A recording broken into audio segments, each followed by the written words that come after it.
Premier লিগের শিরোপাকে নিজেদের সম্পত্তিতে পরিণত করেছে ম্যানচেস্টার সিটি। মাঠের খেলায় ছাড় দেওয়ার মনোভাব না থাকলেও সময়ের বেলায় বেশ কাদিলেমি দেওয়ার অভ্যাস সিটিজেনদের, যে কারণে এবার শাস্তি পেতে যাচ্ছে তারা। ম্যাচের পর ম্যাচ প্রথমার্ধ ও দ্বিতীয়ার্ধে খেলা শুরু করতে দেরি করায় ম্যানচেস্টার সিটিকে বড় অঙ্কের জরিমানা করেছে প্রিমিয়ার লিগ কর্তৃপক্ষ।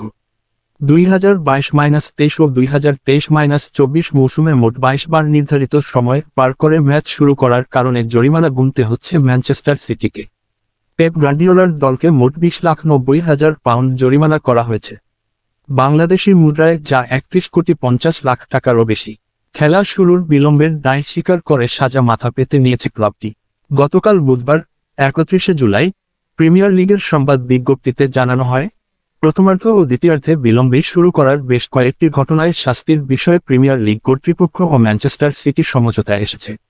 2022-23 ও 2023-24 মৌসুমে প্রিমিয়ার লিগের ম্যাচ সম্পর্কিত নিয়মের লঙ্ঘন করা হয়েছে জানিয়ে সেই বিবৃতিতে বলা হয়, ম্যান সিটি প্রিমিয়ার লিগ আইনের L33 ধারা ভঙ্গ করেছে। এই ধারায় যথাযথ কারণ ছাড়া কিক অফ, ম্যাচের শুরু ও রিস্টার্টে, সাধারণত দ্বিতীয়ার্ধের শুরু বিলম্বের ক্ষেত্রে শাস্তি আরোপের বিধান আছে। উল্লিখিত 2 মৌসুমে মোট 22 বার নির্ধারিত সময়ে খেলা শুরু করতে পারেনি সিটি।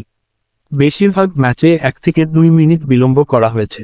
সবচেয়ে বেশি দেরি করে শুরু হয়েছে 2023-24 মৌসুমে ইতিহাদ স্টেডিয়ামে ওয়েস্ট হ্যামের বিপক্ষে ম্যাচটি।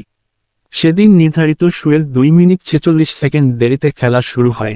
এটি ছিল প্রিমিয়ার লিগ মৌসুমের শেষ দিনের ম্যাচ। শিরোপা জিততে হলে সে ম্যাচে সিটিকে জিততেই হতো। হারলে বা ড্র করলে তাকিয়ে থাকতে হতো একই দিনে একই সময়ে শুরু হওয়া আর্সেনাল এভারটন ম্যাচের দিকে। সেই ম্যাচে অবশ্য ওয়েস্ট হ্যামকে 3-1 গোলে হারিয়ে টানা চতুর্থ লিগ শিরোপা জেতে পেপ গার্দিওলার ম্যান সিটি।